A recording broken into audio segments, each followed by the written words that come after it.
Hi,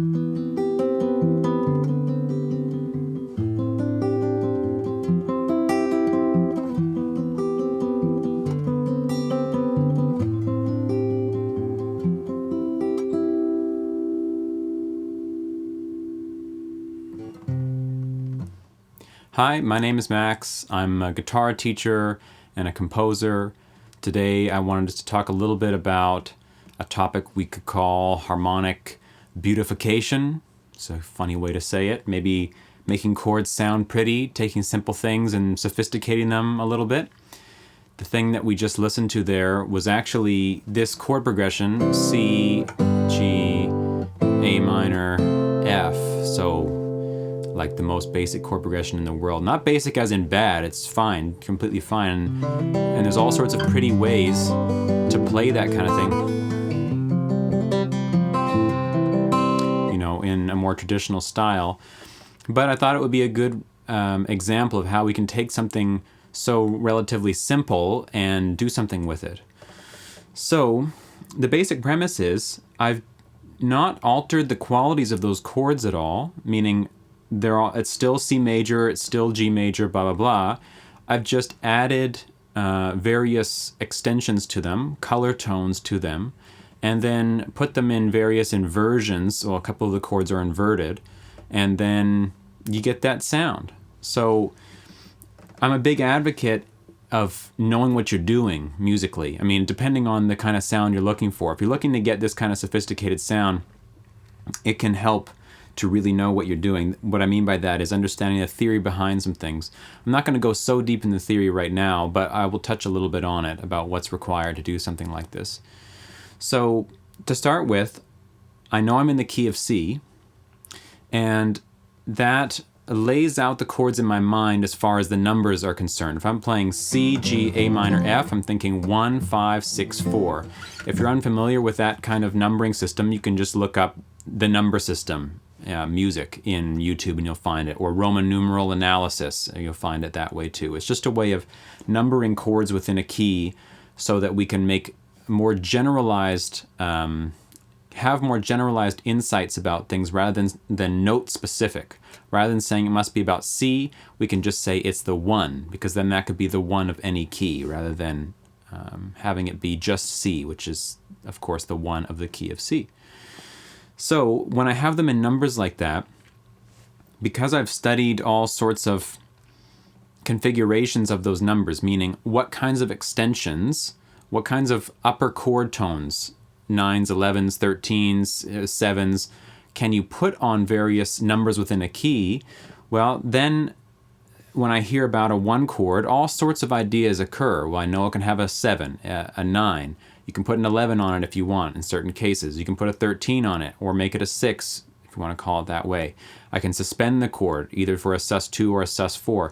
These are pieces of information that just come naturally out of studying the major scale and studying how chords are built from the scale. It's really not that complicated, but it does take a little bit of time just to first get your head around the concept if it's new to you, and then to spend the time writing out the scale or looking at it at the keyboard or the guitar and just thinking for a little bit about what's possible there. So I'll go through what I did with this just as an example. So I took this first chord, C, and I thought, well, let's just do C major 7 instead of C. Now, in terms of how do I decide C major 7 versus C add 9 versus C major 13 versus C whatever, those decisions come from familiarizing yourself with the emotional or tonal qualities that come out of various extensions. Meaning, when I put a 7 on a chord, it does something to it, right? Versus if I didn't put the 7, I put a 9 instead. It's different.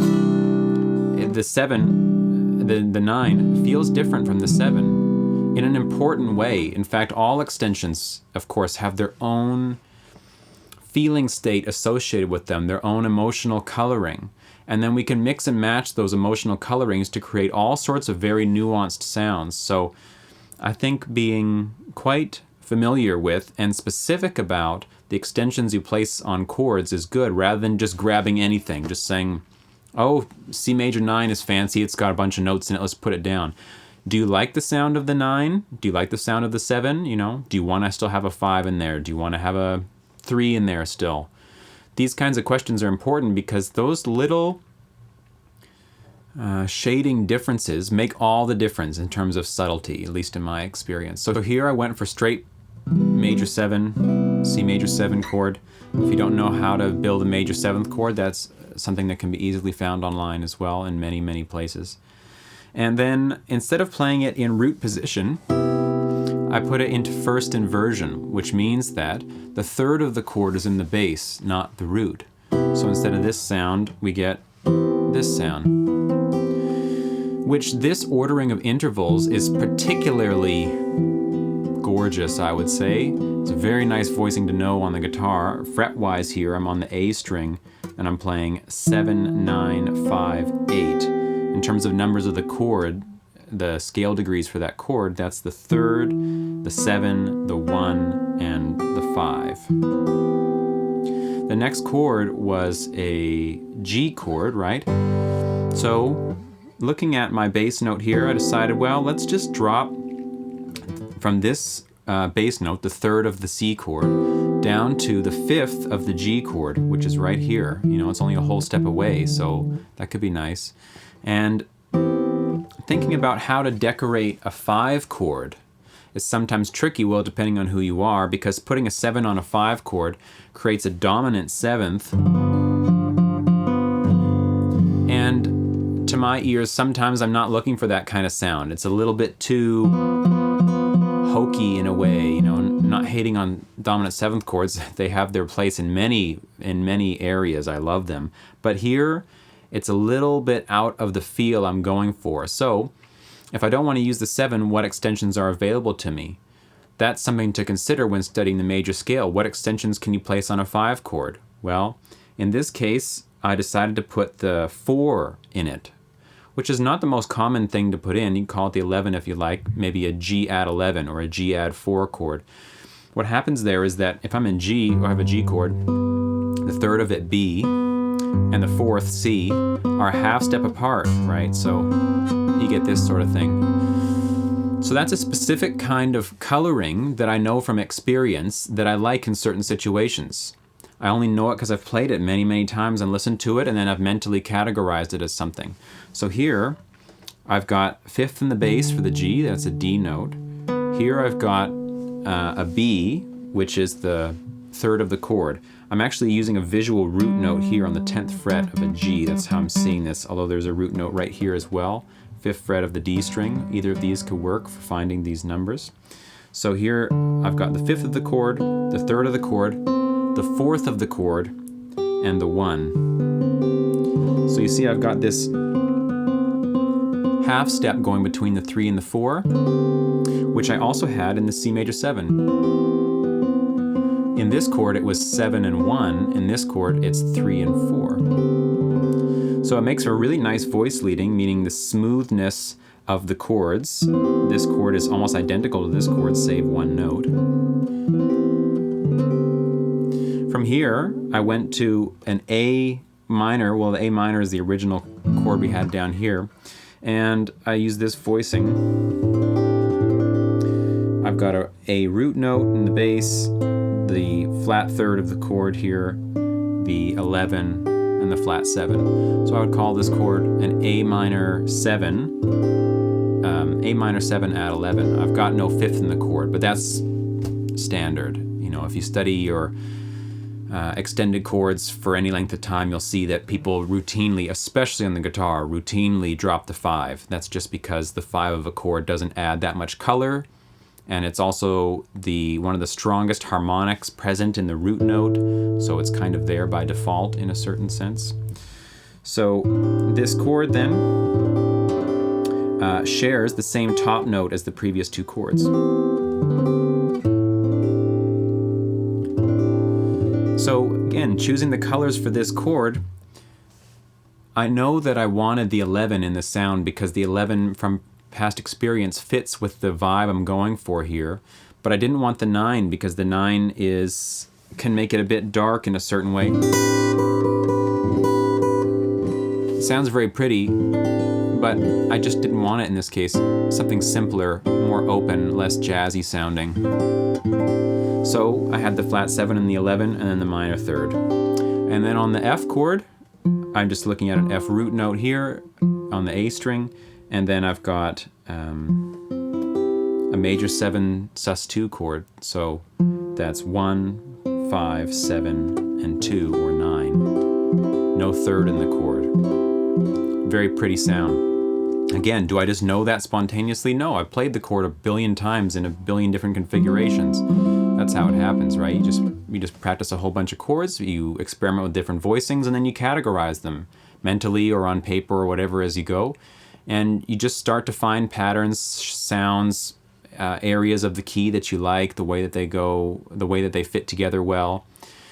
We could write a whole bunch of rules and guidelines about how to do that, but the best way is just by experimenting, by playing a lot. And by playing a lot and just considering in a kind of deep and focused way the sounds that you're making and how they make you feel, you can start to build up a vocabulary of emotional tone, you could say, and then swapping between sounds that work together or contrast or whatever.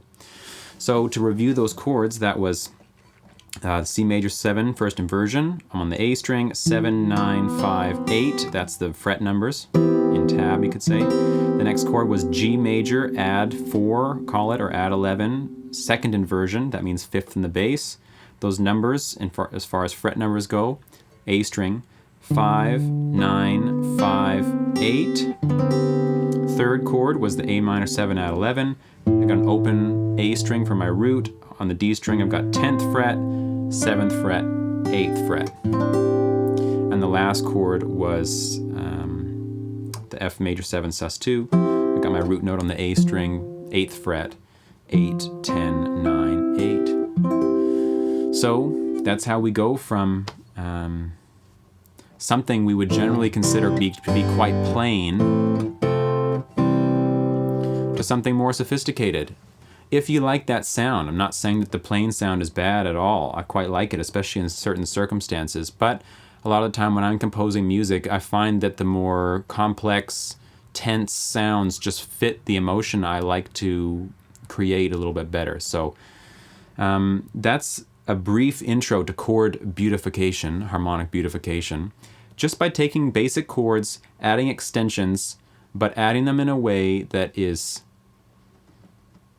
not just off the cuff, I'll just add whatever because I know how to play that chord, but really considering what will sound best in this context, which extensions to keep, which to leave out, and then thinking about inversions. How do I want my bass motion to be? Those were my primary concerns. And then the last thing I'm thinking about is the melody note. Now in this case, the melody note is actually is the same in every chord, which creates some sense of continuity. Not that that's better than having it different in every chord, that's equally good. It's just what happened in this case. It was kind of a byproduct of the voicings that I chose, actually. So I hope that gives you some inspiration to start looking at things a bit differently. If any of this is confusing, please leave me a comment and let me know if there's a video you'd like me to make to explain some more things related to this. A lot of it just comes from experimenting, but of course knowing what you're doing while you're experimenting. That's kind of the way I go about it anyway. I know a lot of people make gorgeous music without knowing what they're doing, so to speak, in terms of theory and all that. And I wish I was that way to a certain extent. But I also really like knowing what I'm doing. For my kind of mind, it works well, and I enjoy that sort of thing. And I can get some sounds that I'm pleased with out of it too. So I hope you find at least maybe some direction for what to study next if this is new to you, or just some inspiration if you understood everything I was saying there and something to try on your own. If that was helpful for you, you could leave me a like on the video. That would be great. And if you want more of this kind of content, please subscribe and let me know. Thank you.